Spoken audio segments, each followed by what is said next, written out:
Շարունակում ենք ուրիշ նորությունները։ Գարունը ոչ միայն բնության զարթոնքի, այլև զբոսաշրջության շրջանի մեկնարկի ժամանակն է։ Հայաստանն իր հազարամյա պատմությամբ, հյուրընկալությամբ եւ յուրահատուկ մշակույթով շարունակում է մնալ հետաքրքիր ուղղություն աշխարհի համար, ինչու ոչ։ Բայց հետաքրքիր է իմանալ, թե ինչ նոր առաջարկներով ենք այս տարի ներկայանում աշխարհին, ինչ խնդիրներ ունենք լուծելու ներքին դաշտում եւ այսօր մեր տաղավարում հյուրընկալել ենք մարդու, ով տարիներ շարունակ կանգնած է ոլորտի զարգացման ակունքների եւ գիտի զբոսաշրջության յուրաքանչյուր նրբություն։ Մեր հյուրն է Հայաստանի զբոսաշրջության ֆեդերացիայի նախագահ Մեխակ Ապրեսյանը։ Բարև ձեզ։ Բարև ձեզ։ Բարև ձեզ Մեխակ, մի հարց միանգամից։ Մի անգամից մի հատ այսենց հարց։ Մենք ունենք բացում եւ փակում, թե ընդհանրապես 365 օր մեզ մոտ զբոսաշրջիկության հնարավորություն կա։ Կա, իրականում կա, բայց հարցը որքանով է ակտիվ։ Մեր հենց նպատակը դա է, որ այսպես այդ բացում փակում չլինի եւ 365 օր շարունակ անընդհատ լինի շատ ակտիվ։ Այդ քաղաքականությունը ըստ էության կամաց իր արդյունքները տալիս է։ Եթե տարիներ առաջ, արդեն շատ առաջ, մի 15 եւ ավելի կարելի ասել, մեր սեզոնը զբոսաշրջային սկսում էր ակտիվ սեզոնը։ Իսկ մնացածը շատ пассив էր ապրիլից զատիկով կարելի է ասել եւ ավարտվում էր հոկտեմբերին։ Հիմա արդեն մարտից սկսում է, իհարկե ցավոք այս տարի այդպես չեղավ հայտնի իրադարձությունների պատճառով տարածաշրջանում Իրանից այցելությունները Նովրուզի կապակցությամբ հենց մարտի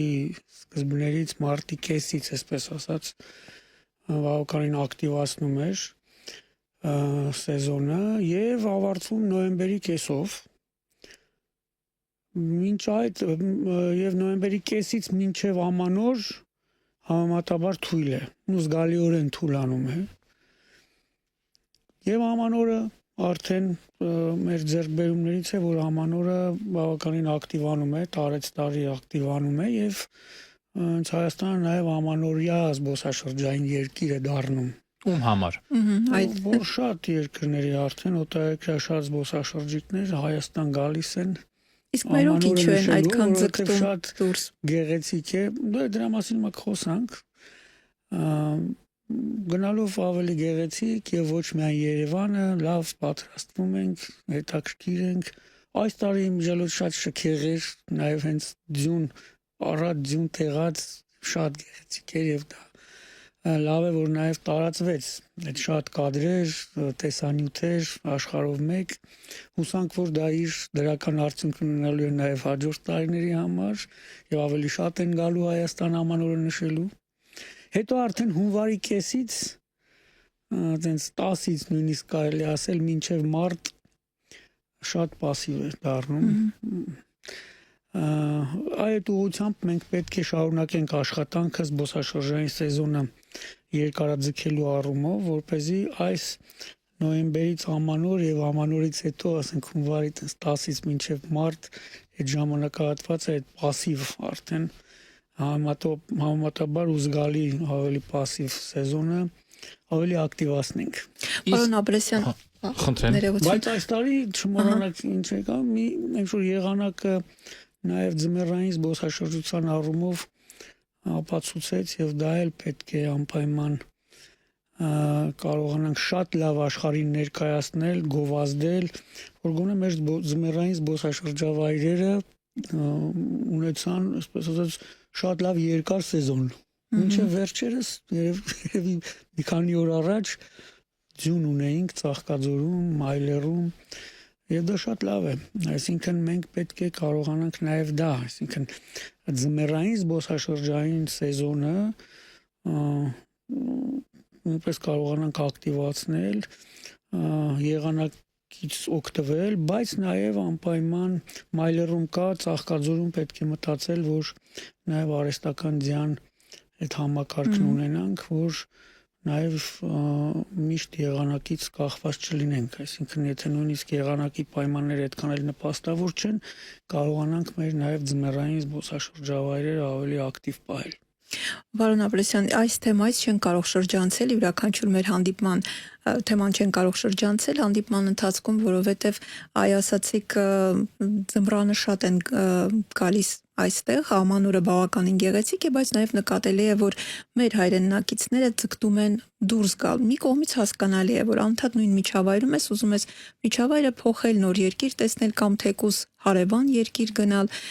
բայց գնային քաղաքականության մասին խոսենք, որովհետև այսօր շատ են նյութերն այն մասին, որ առհասարակ Հայաստանը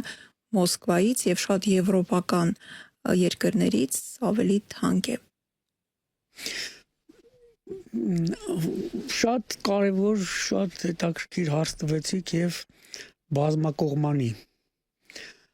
որտեվ ամեն ինչ միանշանակ չէ, որ օրինակ եթե մեր հայրենակիցները ձգտում են արտերկրում անցկացնել իրենց հանգիստը, դա պայմանավորված է գներով, կամ այսպես ասենք միայն գներով, ոչ։ Այո, գները մեզ մոտ էականորեն բարձրացել են, եթե տարիներ առաջ ես միշտ այսպես հակառակն էի խոսում եւ հիմնավորում, որ մեզ մոտ գնային առումով մենք մրցունակ ենք, որ մեզ մոտ գները բարձր չեն, ընդհանրապես մենք չպետք է խոսենք թանկ էժան գներից, հիմա էլ եմ այդ միտքն ասում, այլ պետք է տեսնենք որքանով ենք մրցունակ մեր գները, ոչ թե թանկ կամ էժան։ Համենայն դեպս գնային մրցունակության առումով մենք սկսել ենք արդեն հասնել մի իրավիճակում, որ իրականում մտահոգիչ է։ Բայց սա չէ պատճառը մեր արտագնաց զբոսաշրջության միայն, որովհետև դրանից մեր ներքին զբոսաշրջությունը չի տուժում։ 2025 թվականին մեր ներքին զբոսաշրջային այցելությունների թիվը կազմել է ավելի քան 2.5 միլիոն։ 5.5%-ով ավելի քան 2024 թվականի ցուցանիշը։ Ներքին զբոսաշրջությունը անընդհատ աճ ունենում ենք։ Եվ թիվն էլ բավականին տպավորիչ է, չէ՞, 2.5 միլիոն շատ մոտ մեր բնակչության թվականակին։ Արտագնաց զբոսաշրջությունը կազմել է մոտ 1.725.000, փոքր ավելի քան այդ թիվը։ Իսկ ներգնաց զբոսաշրջությունը 2.264.263.000 եւ ինչ որ թիվ։ Վերադառնամ ձմեռվա սեզոնին, եթե դեմ չեք։ Ստատիստիկան լավ բան է, բայց ինչու մենք չենք կարողանում ծախել մեր ձմեռը։ Մենք սկսել ենք ծախել։ Եվ շատ լավ զարգացումներ ունեինք արդեն։ Հուսանք, որ նաև այս եթերից էլ օգտվենք եւ մաղթենք աշխարհին խաղաղություն, հուսանք, որ շուտով կկարգավորվի իրավիճակը թե տարածաշրջանում, թե ամբողջ աշխարհում։ Այս ձմեռ բավականին լավ արդեն արդյունքներ էինք տեսնում։ Ես ինչ որ ասում եմ համեմատության մեջ են ձմեռվա մեր թույլ սեզոնը։ Բայց բավականին այսպես աշխատանքներ տարվեց եւ պետական եւ մասնավոր համագործակցության շրջանակներում նաեւ ծոցի, Պարսից ծոցի արաբական երկրներում այսպես բավականին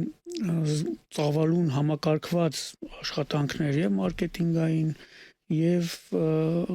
ակտիվ մարքեթինգ իրականացնելու առումով եւ լոգիստիկ կապեր ամրապնդելով օրինակ մենք համագործակցելով Քուվեյթում Հայաստանի դեսպանության հետ եւ նաեւ զբոսաշրջության կոմիտեի հետ սկսեցինք Քուվեյթի հետ բավականին այսպես ամուր կապեր ստեղծել եւ զարգացնել։ Նախ մասնակցեցինք ցուցահանդեսի Քուվեյթում։ Հետո բացվեց նաև Քուվեյթ-Երևան ուղիղ չվերթ, Ջազիրա ավիաընկերությունը սկսեց այդ չվերթները։ Ընդունեցինք ճանաչողական այց Քուվեյթից զբոսաշրջային օպերատորներին։ Դա իր արդյունքը տվեց եւ մենք այս ձմեռ այն ամենաթույլ սեզոնին որ դեռ ամանորը չէր մոտ, ինքնին ասած նոյեմբերի կեսից հետո դեկտեմբեր մինչև ամանոր ունեցանք խմբեր։ Հունվարին էլին ամենաթույլ սեզոնին մենք ունեցանք խմբեր։ Այդ արաբական, ծոցի արաբական երկրների համար մեր ձմեռը բավականին հետաքրքիր էր, նրանց հետաքրքիր է ձմեռը եւ Հայաստանում եւ մենք սկսեցինք այդ ուղղությամբ աշխատել։ Եվ ոչ միայն հենց Քուվեյթ սկսեց, արդեն այլ նաեւ երկրներից չվերթներ սկսեցին Հայաստան։ Դուբայում ցուցահանդեսին արդեն Հայաստանը ամեն տարի մասնակցում է։ Բավականին արդյունավետ։ Եվ այս գործընթացը շարունակվում է ոչ միայն արաբական երկրների շրջանակներում, այլ նաև այլ երկրներ։ Նպատակը եւ Հայաստանը ընդհանրապես ոչ միայն ձմռան սեզոնի համար ավելի ճանաչելի դարձնել է աշխարհում ավելի գրավիչ մանավանդ այսօրվա աշխարհակաղակական իրավիճակներում, այսօրվա համաշխարհային զբոսաշրջության զարգացումների, մարտահրավերների պայմաններում, երբ մենք պետք է առավել ակտիվ լինենք, կարողանանք առնվազն մեր դիրքերը պահպանենք, ամրապնդենք եւ հնարավորինս ընդլայնենք համաշխարհային շուկայում։ Մի հարց էլ ձմեռվա հետ կապված, եթե կարելի է։ Դուք ասացիք Ծաղկաձոր, Մայլեր։ Բացի դրանից մենք էլ ինչ ունենք առաջարկելու։ Շատ ունենք։ Ես դա պարզապես Ծաղկաձորը, Մայլերը, այս ձմեռային լեռնադահուկային առումով ասացի։ Ունենք շատ լավ հնարավորություն, որ ոչ թե լեռնադահուկային, այլ դրան ասում են cross country skiing, այսինքն սովորական, դահուկային այդ վազքի առումով դա Աշոցքում շատ լավ հնարավորություններ ունենք։ Շնորհանանք մեր հրաշալի ջերմուկի մասին, որը եւ առողջարանային զբոսաշրջավայր է եւ առաջին հերթին եւ ձմեռ ունի շատ գեղեցիկ եւ այնտեղ էլ իմիջիանոց լեռնադահուկային սպորտաձևի համար անհրաժեշտ ենթակառուցվածք կա։ Ջերմուկը նաեւ հայտնի է մանկապատանեկան, երիտասարդական մրցաշարերի, նաեւ շախմատի մրցաշարերի որպես կազմակերպման կենտրոն։ Ընդհանրապես նաեւ ամբողջ Հայաստանով մենք պետք է կարողանանք այդ ձմեռը հրամցնել աշխարհին իր բոլոր հնարավորություններով, ձմեռային հնարավորություններով։ Դրա համար նաև հենց այն երկրներն ենք թիրախավորում, որոնց համար ձմեռը շատ հետաքրքիր է։ Նաև աֆրիկյան երկրների ուղղությամբ արդեն սկսել ենք աշխատանքներ տանել։ Վերջերս շատ է քննարկվում զբոսաշրջության մասին օրենքը եւ լիցենզավորման կարգերը։ Ինչպես է սա անդրադառնալու փոքր եւ միջին բիզնեսի վրա եւ արդյոք դա կարգի կհրավիրի ոչ պարտաճանաչ տնտեսվարողներին։ Վերջերս 1-2 այսպես թյուր կարծիք է հնչել, որ դա փոքր միջին բիզնեսի համար այդքան էլ բարենպաստ չի, բայց ընդհակառակը զբոսաշրջության մասին նոր օրենքը, որը ընդունվել էր 2023 թվականի դեկտեմբերին եւ 2024-ից արդեն ուժի մեջ է մտնում, այսպես մասերի հոդվածների կախված նրան հետ թե համապատասխան կարգերը երբ են ուժի մեջ մտնում կառավարության որոշմամբ սահմանված եւ հուլիսի 1-ից այս տարվա արդեն հենց այդ հաշվառման գործընթացը, ծանուցման գործընթացը արդեն լիովին մեկնարկում է, ուժի մեջ է մտնում։ Սա ինչ է տալիս։ Առաջին հերթին սա նպաստելու է բարեխիղճ մրցակցային միջավայրի ապահովմանը։ Էապես նպաստելու։ Իսկ դա փոքր միջին բիզնեսի համար ամենակարևոր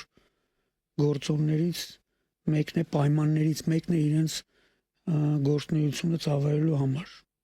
Եթե բոլորը հավասար պայմաններով հաշվառված են, գրանցված են, բոլորը հավասարապես, այսինքն բոլորը հարկատու են, օրենքին համապատասխան, հարկերից խուսափողներ չկան, մրցակցային միջավայր ապահովված է բոլորի համար, դա առաջին հերթին հենց փոքր ու միջին բիզնեսի համար է։ Ոչ միայն, բայց առաջին հերթին իրենց համար է, որտեղ մինչ այդ մենք ունենք հետևյալը. նախ անբարեխիղճ մրցակցություն, շատերը նույնիսկ տնից աշխատելով, առանց նույնիսկ բիզնես գրանցելու, հարկեր չվճարելով, ել չեմ խոսում, որ նրանք ինչ գրասենյակ պահեին կամ աշխատող ունենային, հա, աշխատում էին եւ խիստ անբարեխիղճ մրցակցային պայմաններում նույնիսկ արդեն շուկայից դուրս էին մղում բարեխիղճ գործարարներին։ Դրանից բացի նաեւ կար արտաքին, այսպես ասած, ինտերվենցիա։ Գալիս են հարևան երկրներից, շատ այլ երկրներից, այստեղ ուղղակի նորից առանց գրանցված բիզնես էին անում, զբոսաշրջային այցելություններ կազմակերպում, կանխիկ շրջանառությամբ, որևէ տեղ հարկեր չվճարելով, նույնպես այսպես անբարեխիղճ մրցակցային պայմաններում դժվար պայմանների առաջ դնելով եւ նույնիսկ շուկայից դուրս մղման վտանգի առաջ կանգնեցնելով մեր բարեխիղճ բիզնեսներին։ Սա էականորեն փոխելու է իրավիճակը։ Ես չեմ ասի եւ չեմ կարող ասել, որ այս համակարգը ներդնելուց անմիջապես հաջորդ օրը մեզ մոտ արդեն ամեն ինչ բոլոր խնդիրները միանգամից լուծվելու են եւ մենք հայտնվելու ենք դրախտում, հա, այսպես։ Կներեք, իսկ ի՞նչն է խանգարելու նույն անբարեխիղճ մարդկանց շարունակել իրենց գործունեությունը։ Ոնց դա օրենքի հետ ինչ կապ ունի։ Օրենքը սահմանել է մենակ զբոսաշրջության համար չէ, բոլոր ճյուղերի համար դու պիտի լինես սպիտակ դաշտում բիզնեսով զբաղվելուց դու պիտի հարկ վճարես։ Բայց երբ որ այդ գործունեության տեսակները նաև արդեն այսպես ասած լիցենզավորման ենթակա են, նու մեր օրենքով ոչ թե լիցենզավորման, մենք այսպես ասում ենք աշխարհիկ լեզվով լիցենզավորման, դա ըստ էության նույնն է մի փոքր այլ մեխանիզմով, կոչվում է ծանուցման, հա, ծանուցում, տեսական գործունեության ծանուցում, գործունեության ծանուցման մասին օրենքին համապատասխան, նման գործունեություն, եթե գործունեությունը ծանուցման կամ լիցենզավորման ենթակա է եւ դու արդեն իրականացնում ես այդ գործունեությունը առանց ծանուցման կամ լիցենզավորման, դա արդեն առաջացնում է քրեական պատասխանատվություն։ Այստեղ ավելի խիստ ռեժիմ է գործում եւ հավատացեք, սա իր ազդեցությունը անպայման ունենում է։ Ես հիշում եմ շատ տարիներ առաջ, երբ մեզ մոտ զբոսավարի գործունեությունը լիցենզավորման ենթակա էր, ինձ օրինակ Վրաստանի գործընկերները այն ժամանակ զանգում հարցնում էին տարբեր եւ մասնավորից եւ պետականից, իմանալով, որ այդ գործունեությունը լիցենզավորման ենթակա է, արդեն նրանք գիտեն, եթե առանց լիցենզիայի այդ գործունեությամբ զբաղվում են, արդեն հանցանք են գործում։ Եվ դա էականորեն, նաև հոգեբանորեն նվազեցնում է այդ ռիսկերը։ Դրա համար եմ ասում, եթե մենք այս մեր մոտ օրինակ իրավիճակը այսօր 20% լավ է, 80% այսպես խառը եւ անբարենպաստ վիճակ, այս օրենքի պայմաններում հակառակն է շուռ գալու, լինելու է 80% արդեն նորմալ, 20%-ը աննորմալ։ Եվ մենք պետք է բոլորս միասին պայքարենք, որ այդ 20%-ը կամաց հասցնենք 0-ի։ 3 տարի օրենքը գործում է։ Ճիշտ եմ հասկանում։ 23 թվից 23-ի դեկտեմբերին ընդունվել է, 24-ի հունվարի 1-ից ուժի մեջ եւ նաեւ այսպես օրինակ կա որ հյուրանոցային տեսության օբյեկտները որակավորվում են կառավարության սահմանած կարգով կամ զբոսավարի, ուղեկցորդի, զբոսաշրջային օպերատորի, գործակալի գործունեությունը, հյուրանոցային ծառայությունը ենթակա է ծանուցման կառավարության սահմանած կարգով պայմաններով եւ այլն։ Շատ լավ, երկու տարվա այդ կարգերը մշակվում էին, արդեն ընդունվել են, հիմա արդեն կմտնեն ուժի մեջ։ 2 տարվա ընթացքում փոփոխություն կա, զգացել եք։ Դեռ դրանք չեն գործել։ Իսկ ի՞նչն էր դա եմ ասում։ Տեսեք, հիմա հուլիսի 1-ից արդեն այդ ծանուցման գործընթացը սկսելու է, որովհետեւ դեռ կարգերը ընդունված չէր։ Օրենքը արդեն համակարգը սահմանել էր, հանձնարարել էր կառավարությանը հա, այսպես ասած, սա մշակել եւ հաստատել այդ կարգերը,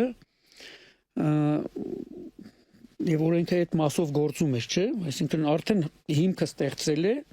արդեն կառավարությանը տվել է այդ լիազորությունը եւ հանձնարարությունը ասելով, որ արդեն մշակիր եւ սահմանիր կարգը, պայմանները, չափանիշները բոլոր։ Հենց դրանք ուժի մեջ են, արդեն սկսում է այդ համակարգը գործել։ Երկու տարի սպասել ենք, հիմա երևի թե արդյունքներ պետք է սպասենք։ Բայց դրա մասին, քանի որ արդեն գնում է անընդհատ խոսակցությունը, եւ օտարերկրյա գործընկերները, եւ ներքին մեր շուկան ամբողջությամբ, դրան նաեւ պատրաստվում են, չէ՞, արդեն գիտեն ամեն օր, որ վաղ գալու է այդ օրը։ Մենք կամաց բոլորս մտածենք, որ պետք է հավասար դաշտում բոլորս աշխատենք։ Պարոն Ապրեսյան, բացի պատմամշակութային ուղղություններից, туриզմի, էլ ինչ նոր թրենդներ կան, օրինակ գաստրոնոմիական, առողջապահական, էքստրեմալ, կան, որ նոր են մշակվում եւ դարձյալ կարող են գրավիչ լինել։ Իհարկե կան։ Տեսեք, դրա համար նաեւ կան ստեղծված շատ լավ նախադրյալներ եւ հարթակներ։ Այդ դրանց զարգացման համար։ Սա նոր բան չի, նոր product չի, բայց նոր product-ների համար, նոր այս զբոսաշրջային արդյունքների համար շատ լավ հարթակ։ Խոսքը գնում է մեր փառատոնների համակարգի մասին, որտեղ սա էլ արդեն համակարգ է դառնում։ Տարատեսակ մենք ունենք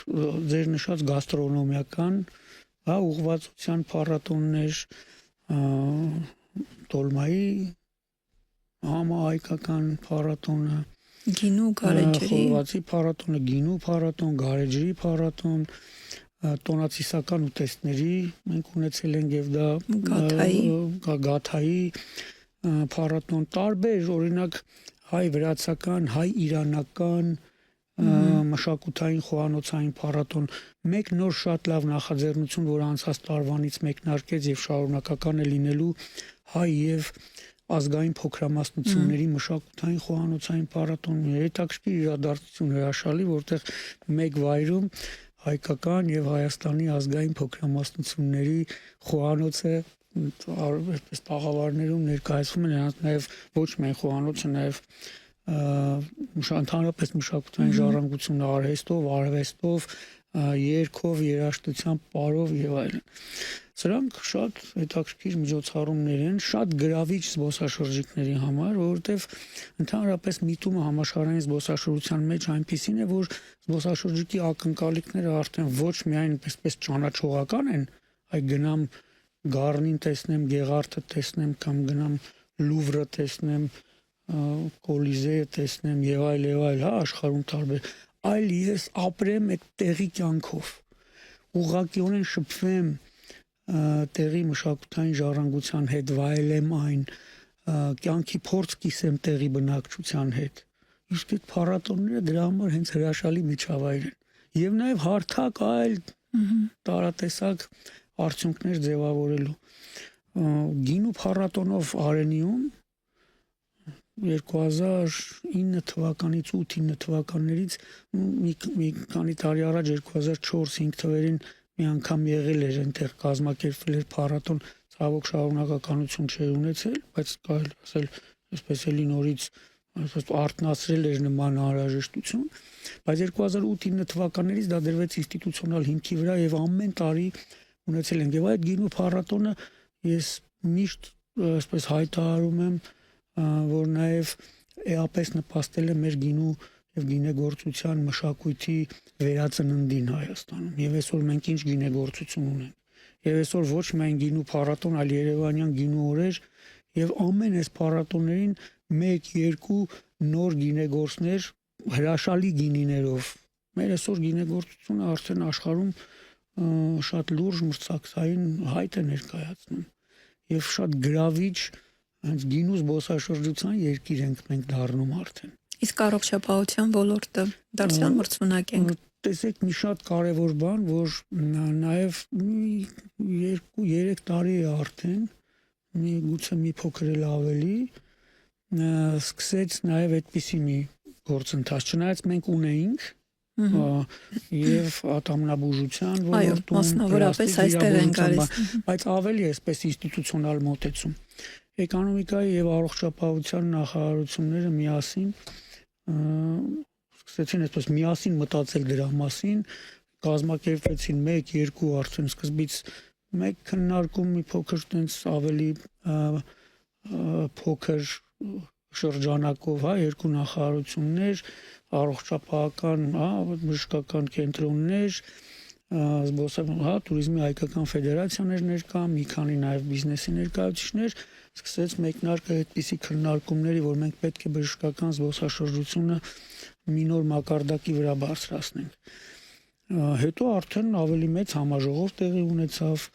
արդեն զբոսաշրջության զարգացման ռազմավարության մեջ կառավարության կողմից վերջերս հաստատված դա հիմնական ուղղություններից մեկն է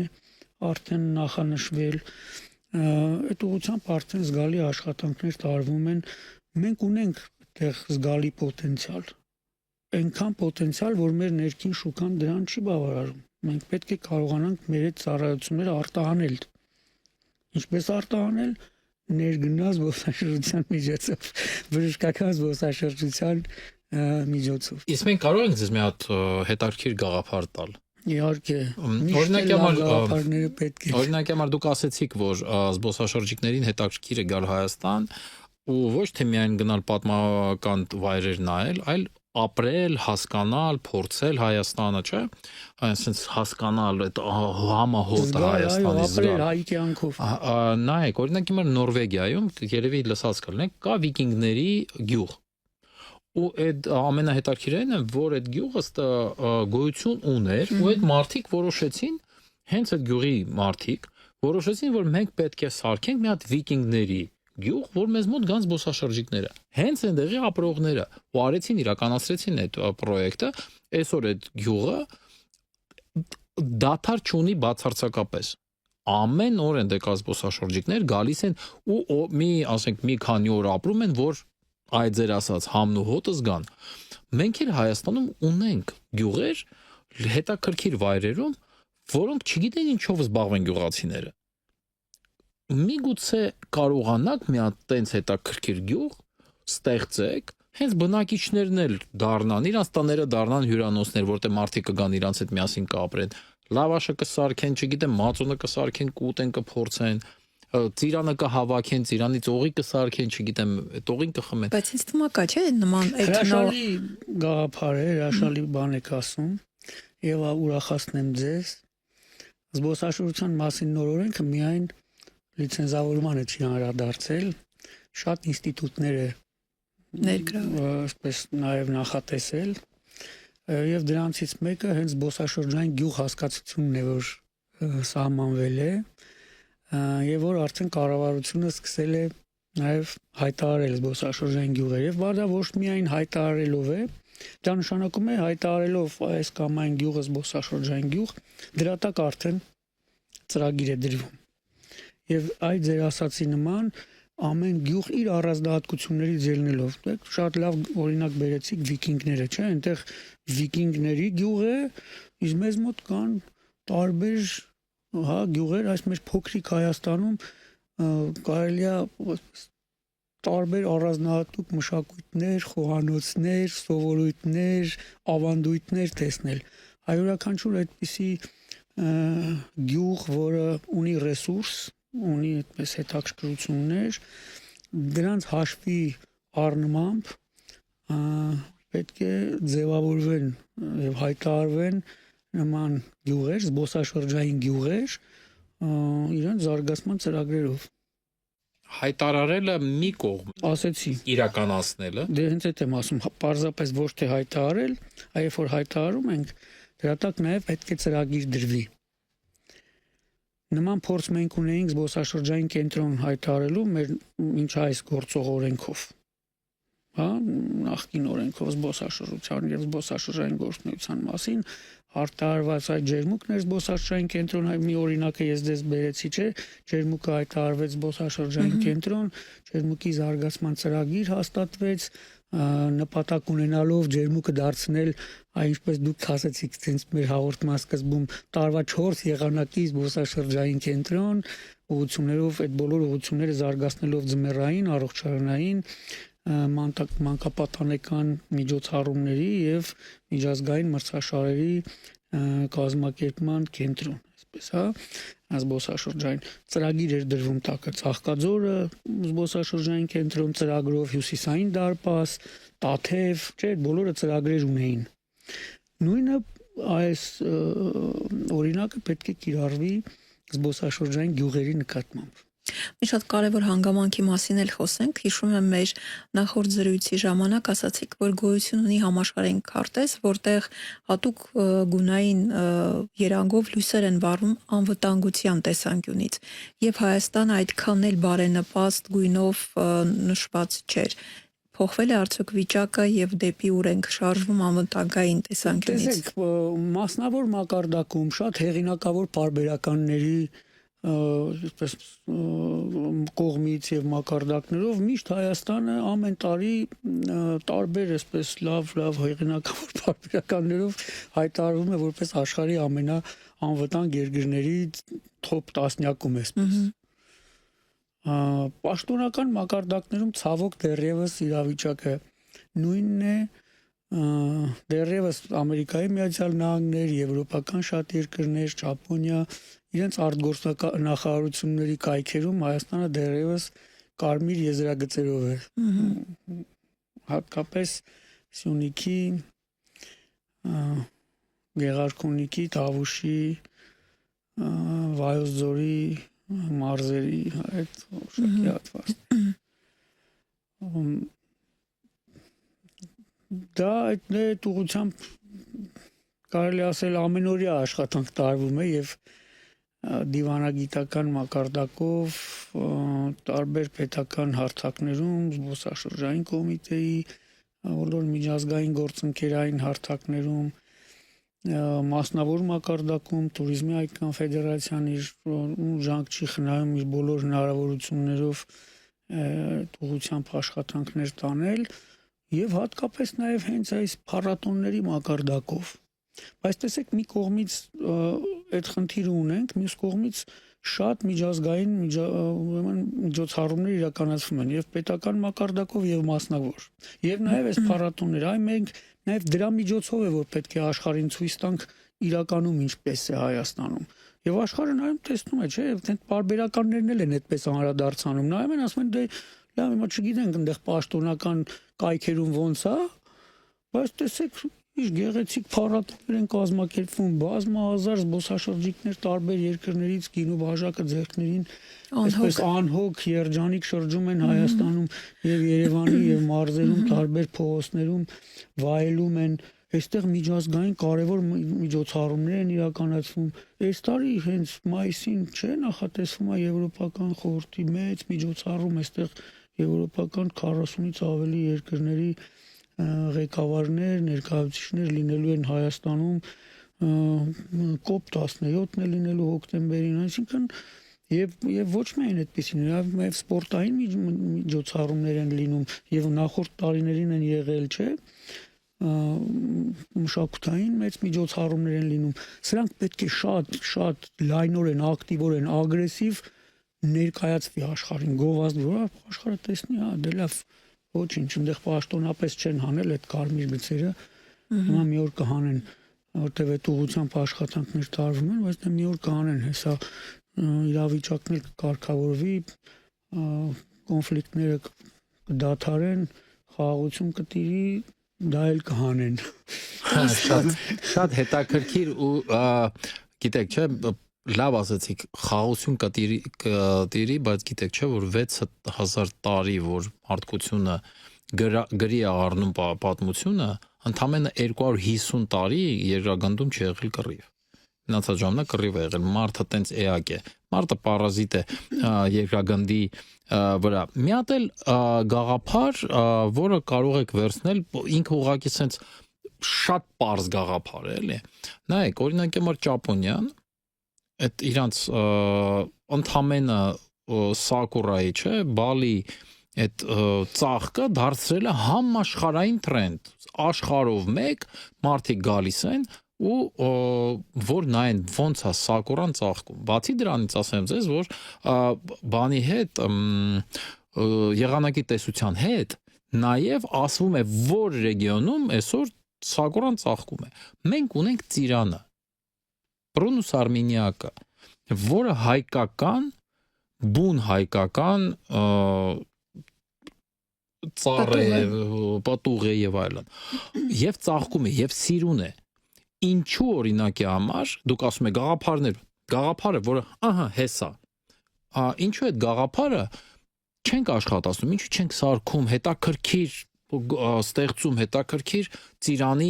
այգիներ, որտեղ զբոսաշրջիկը կկարողանա գա, նայի ոնց է ծիրանը ծաղկում, մյուս հետո գա ծիրան հավաքի, հետո ծիրանից ինչ որ մի բան ստեղծի, սենց մի բան, ինչի չկա միջև հիմա։ Դուք նորից շատ կարևոր բան եք ասում։ Սրան տարիները մեր շատ լավ գործընկերը միշտ անդրադառնում է ու ասում է, մեր ֆեդերացիայի անդամ